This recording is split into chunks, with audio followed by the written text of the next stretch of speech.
বলিউড অভিনেত্রী ভাগ্যশ্রীর কথা কার কার মনে আছে? মাত্র একটি ছবিতেই দারুণ সাড়া ফেলেন বলিউডে। রাতারাতি বনে যান তারকা। তার প্রতিভা দেখে সবাই অবাক। অনেকেই ভেবেছিলেন তিনি অনেক দূর যাবেন। এত কম বয়সে এবং কম সময়ে এমন ঘটনা হয়তো কোনো অভিনেত্রীর সঙ্গে ঘটেনি। অনেক বেশি ভাগ্যবতী হলেও শেষে আর নিজেকে ধরে রাখতে পারেন। मैंने प्यार किया ছবিতে কাজ করে বদলে যায় তার জীবন।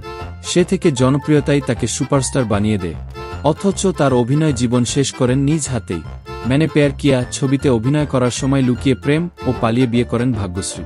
স্বামীর নাম হিমালয়া দাসানী, পেশায় ব্যবসায়ী। কিন্তু এই বিয়েই নায়িকার জীবনের কান্নার কারণ হয়ে দাঁড়ায়। ভাগ্যশ্রীর ভাষ্য ছিল, সেই সময় তিনি বাবা মায়ের বিরুদ্ধে যেয়ে বিয়ে করে।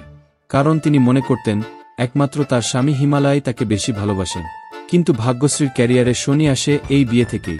मैंने प्यार कियाতে বাজিমাত করার পর একের পর এক ছবির অফার পেতে থাকেন নায়িকা। কিন্তু সেগুলোর কোনোটিতেই আর আগাননি ভাগ্যশ্রী।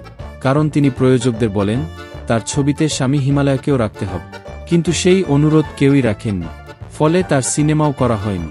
1987-তে নিজের অভিনয় জীবন শুরু করেন ভাগ্যশ্রী।